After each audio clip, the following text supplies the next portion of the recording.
정오 종합뉴스.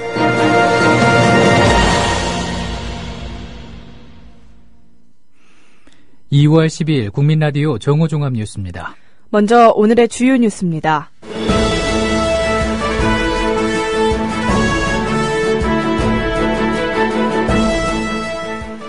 개성공단 가동 중단으로 막대한 손실을 떠안게 된 입주기업들이 피해 구제를 위한 행보를 시작했습니다. 한국마사회가 용산 화상 경마장 건물에 키즈카페 설치를 위한 건축 변경 허가 신청이 적법하다는 법원 판결이 나왔습니다. 경남교육감 주민소환명부 허위 작성과 관련해서 박치근 경남FC 대표가 창원 서부경찰서에 출석했습니다. 알베르트 아인슈타인이 100년 전 일반 상대성 이론에서 제기했던 중력파의 존재가 처음으로 확인됐습니다. 국민라디오 정오종합뉴스 잠시 후 시작합니다.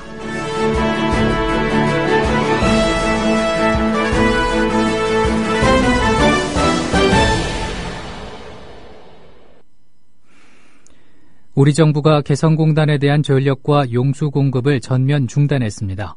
통일부 관계자는 송배전 차단으로 개성공단의 전력 공급이 중단됐다며 전력 공급이 중단되면 용수도 공급되지 않는다고 밝혔습니다. 정부는 공단 인근에 있는 월고 저수지에 취수와 정수시설을 설치해서 평균 17,000톤의 물을 매일 공급했고 이 가운데 10,000톤은 개성 시민이 사용했습니다. 북한이 자체 보유한 개성공단 정수시설이 없어 이번 단전 단수로 공단은 사실상 폐쇄됐습니다. 당시 개성공단 안에 있었던 신한물산의 이종호 이사는 CBS 김현정의 뉴스쇼와의 인터뷰에서 그때의 심정을 이렇게 말했습니다. 대표님들의 심정이야 이루 말할 수 없겠습니다만 이제 거기서 일하고 있는 저희 종업원들도 일터를 잃은 셈이거든요. 그렇죠. 거의 10년 차 이상 다 되신 분들이 많으신데 대체 일터를 찾는다는 게 되게 만만치가 않을 겁니다. 13년도에도 많은 분들이 휴직을 하고 무보수로 이제 일을 하거나 하여튼 많았었거든요. 그때 잠깐 중단됐을 때 그때도. 네네. 이번에는 잠정이 아니고 완전 폐쇄가 된 거니까. 그렇죠. 문제가 또 상당히 클 거라고 생각을 합니다. 시금 장치나 그런 장치도 못하고 나온 집들도 있을 거예요. 아, 봉인도 못하고 나온 분도 계세요? 너무 시간이 쫓겨서. 너무 쫓겨서. 네. 갑자기 나가라고 하니까 모든 피해는 다 기업들이 다 떠안고 가는 겁니다. 거기에 딸려있는 식구들을 생각하면 엄청난 수가 될 겁니다. 너무 좀 아쉽습니다. 다음 소식입니다. 개성공단 가동 중단으로 막대한 손실을 떠안게 된 입주기업들이 여야 지도부를 만나고 비상대책위원회를 구성하는 등 피해 구제를 위한 행보를 시작했습니다.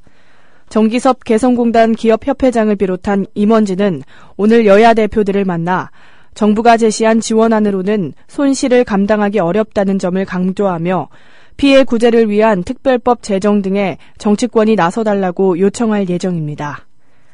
또 124개 입주기업 대표들은 오늘 오전 임시총회를 열어 비대위를 꾸리고 피해 규모 산출과 정부 정책에 대한 대응을 담당하는 소위원회도 구성합니다. 새누리당이 오늘 개성공단 폐쇄와 관련한 정부의 현안 보고를 받기 위해서 더불어민주당이 요청한 외통위 소집을 거부했습니다. 김기준 더민주 원내대변인은 브리핑을 통해서 10년이 넘도록 남북관계의 완충지대이자 안전판이던 개성공단이 군사통제구역으로 바뀌었다며 개성공단 폐쇄의 심각성을 지적하면서 새누리당이 외통위 소집을 거부했음을 밝혔습니다. 이에 따라 국회 외통위는 새누리당 불참 속에 야당 단독으로 소집하게 됐습니다.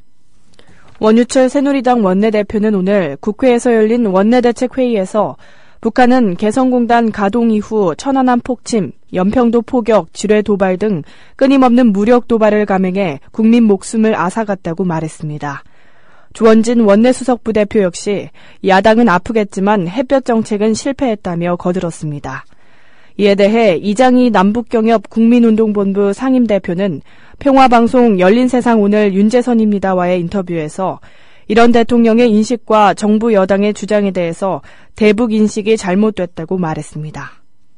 근본적으로 정부 여당의 대북 문제에 대한 철학과 인식이 저는 아주 잘못됐다고 봅니다.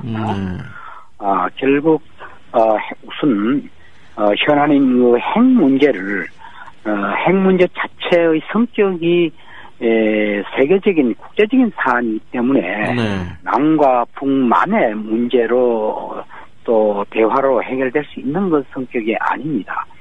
사실 그 NPT 조약, 핵 비확산 조약이라는 이러한 세계적인 체제 속에서 핵을 가진 미국을 비롯한 이 5개 국가, 비핵을 가진 국가들의 핵의 위협 그리고 무장으로부터 안전을 보장받지 않는 나라 입장에서는 특별히 핵에 대한 강한 유혹을 가질 수밖에 없습니다.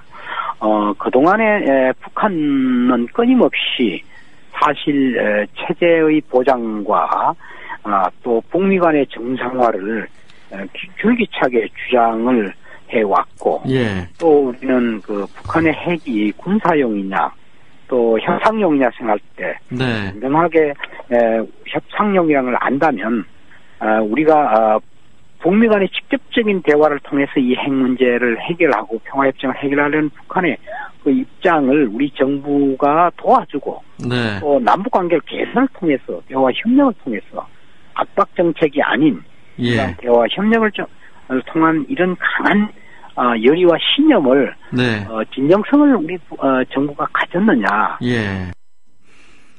다음 소식입니다. 더불어민주당 김종인 비상대책위원장은 개성공단 가동 중단 조치가 선거철 북풍 전략이 아니냐는 일각의 의혹 제기와 관련해 우리 국민의 의식 수준을 놓고 봤을 때 선거에 크게 영향을 미칠 수 없다는 것을 인식했으면 한다고 밝혔습니다. 김 위원장은 오늘 오전 비대위 선대위 연석회의에서 이번 사태를 겪으며 총선을 앞두고 안보를 불안하게 해 정치적 이득을 얻지 않느냐 하는 생각도 들 수 있다면서 이렇게 말했습니다.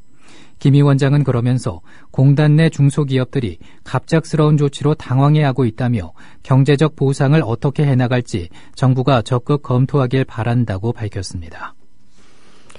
반미라 상태의 시신으로 발견된 여중생 사건을 수사해온 경찰이 부모에게 살인죄를 적용해 검찰에 송치했습니다. 경기 부천 소사경찰서는 당시 13살이던 딸의 몸 상태가 좋지 않은 것을 알고 있었는데도 지속적인 학대와 폭행으로 숨지게 한 점을 들어 목사 이모 씨 부부에게 살인 혐의를 추가했습니다. 경찰은 이 씨 부부에게 살인과 아동학대, 시체 유기 혐의를 적용하고 새 이모 백모 씨에게 상습 아동학대 혐의를 적용해 검찰에 송치했습니다. 서울중앙지검 여성아동범죄조사부는 같은 성당 신도를 성추행한 혐의로 서울 한 천주교회 소속 신부 김모 씨를 불구속 기소했다고 밝혔습니다. 검찰에 따르면 김 씨는 지난해 4월 서울 광화문 광장에서 열린 추모 미사를 마치고 함께 참가한 여성 신도 A모 씨와 시내버스를 타고 가다 A 씨의 신체 부위를 만진 혐의를 받고 있습니다. 김 씨는 버스 좌석에 나란히 앉아있던 A 씨가 잠이 들자 자신 쪽으로 눕혀 범행한 것으로 조사됐습니다. 경남교육감 주민소환명부 허위 작성과 관련해서 박지근 경남FC 대표가 오늘 오전 주민소환에 관한 법률 위반 혐의 등에 대한 조사를 받기 위해 창원 서부경찰서에 출석했습니다. 박 대표는 창원 서부경찰서 로비에서 명부 허위 작성 지시 여부에 대해 지시한 적 없다고 주장했고 경남FC 직원들도 허위 서명에 동원시킨 사실이 없다고 밝혔습니다. 지난달 22일 박 대표에 대한 압수수색 등을 통해 경찰은 허위 명부 작성과 박 대표와의 연관성을 밝힐 수 있는 증거를 확보한 것으로 알려졌습니다. 한국마사회가 용산 화상경마장 건물에 키즈카페 등을 설치하기 위한 건축 변경 허가 신청이 적법하다는 법원의 판결이 나왔습니다.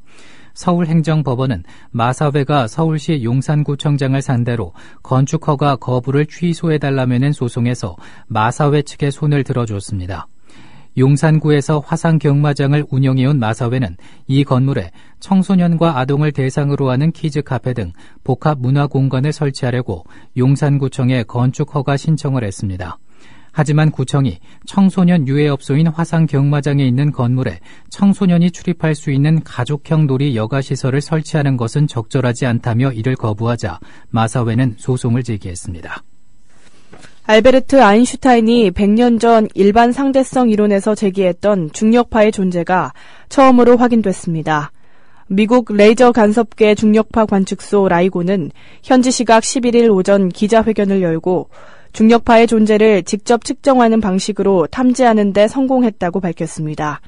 중력파는 태양 질량의 수십 배인 두 개의 블랙홀이 우주 공간에서 충돌해 합쳐지는 과정에서 나온 거대한 에너지가 수면 위에 동심원이 퍼지듯 우주 공간에 파장을 일으키는 현상입니다. 중력파는 지난 1916년 아인슈타인이 이론으로 처음 제기했지만 직접 검출하는 데 성공한 건 이번이 처음입니다. 보이스피싱 조직의 현금 수거책으로 범죄에 가담한 중학생 3명이 경찰에 붙잡혔습니다. 서울 방배경찰서는 보이스피싱 범죄의 현금 수거책 16살 이모군 등 중학생 3명을 불구속 입건하고 이들을 가담시킨 자금 수거 관리책 21살 차모 씨를 구속했습니다.